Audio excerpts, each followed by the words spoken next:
వందే మాత్రం. నేను మీ జర్నలిస్ట్ నవత. ఇక మీ అందరికీ తెలిసిందే, పంజాబ్లో ప్రభుత్వం నిర్వహించిన 2 రకాల ప్రభుత్వ ఉద్యోగ నియామకాలలో అవకతవకలు జరిగాయి. విద్యార్థులు నిరుద్యోగులు నిరసన తెలిపారు. ప్రభుత్వం స్పందించలేదు. కొందరు విద్యార్థులు హైకోర్టుకు వెళ్లారు. హైకోర్టుకు వెళ్తే హైకోర్టు ఏం చెప్పిందంటే, పంజాబ్ హర్యానా ఏవైతే పరీక్షలు నిర్వహించిందో వాటి మీద స్టే ఇచ్చింది. మొత్తం పంజాబ్లో 454 ఫార్మసీ ఆఫీసర్ పోస్టులు 2026 జూలైలో పరీక్ష జరిగింది.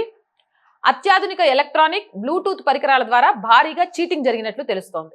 3.5 లక్షల నుంచి 13 లక్షల వరకు పరీక్షల్లో మోసానికి పాల్పడుతున్న వాళ్ళు డబ్బులు తీసుకున్నారని అభ్యర్థుల నుంచి ఇది బయటికి రావడంతో ఆ ముఠాను పోలీసులు అరెస్టు కూడా చేశారు. ఇక రెండవది Punjab state rural livelihoods mission. దీని కింద 41 బ్లాక్ ప్రోగ్రామ్ మేనేజర్లు, 44 క్లస్టర్ కోఆర్డినేటర్ పోస్టుల భర్తీకి నోటిఫికేషన్ ఇచ్చారు. అయితే మార్కుల కేటాయింపులో తీవ్రమైన వైరుధ్యాలు, అక్రమాలు జరిగినట్లు తేలింది.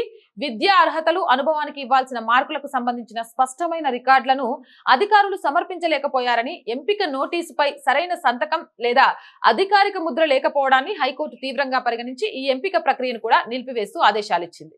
ఇక 2 పేపర్లకు సంబంధించి హైకోర్టు స్టే ఇచ్చింది. ఇప్పుడు కేజ్రీవాల్ మాట్లాడాలా? నీట్ పేపర్ అవకతవకల మీద మస్తు గోల చేసినావు, బొద్దింకల దగ్గరికి వెళ్ళి పెద్ద బొద్దింకలాగా బిహేవ్ చేసినావు, నీ పార్టీలోని నాయకులందరినీ బొద్దింకలుగా మార్చి అడిగి తీసుకొచ్చినావు.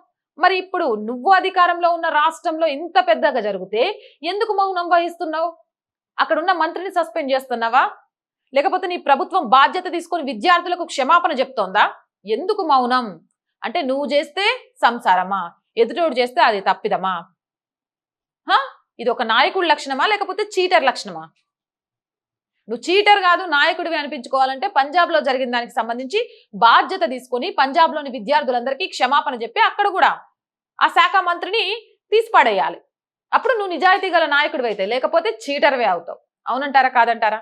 మీ అభిప్రాయం కామెంట్ చేయండి. Jai Hind, Jai Bharat. And more videos కోసం R group of channels, R voice, R political, R Sanskriti channels ని వెంటనే సబ్స్క్రైబ్ చేయండి. కంటెంట్ బాగుంది అనిపిస్తే లైక్ చేయండి, షేర్ చేయండి. ఆర్థికంగా ఆర్ వాయిస్ కి చేయూతనందించండి.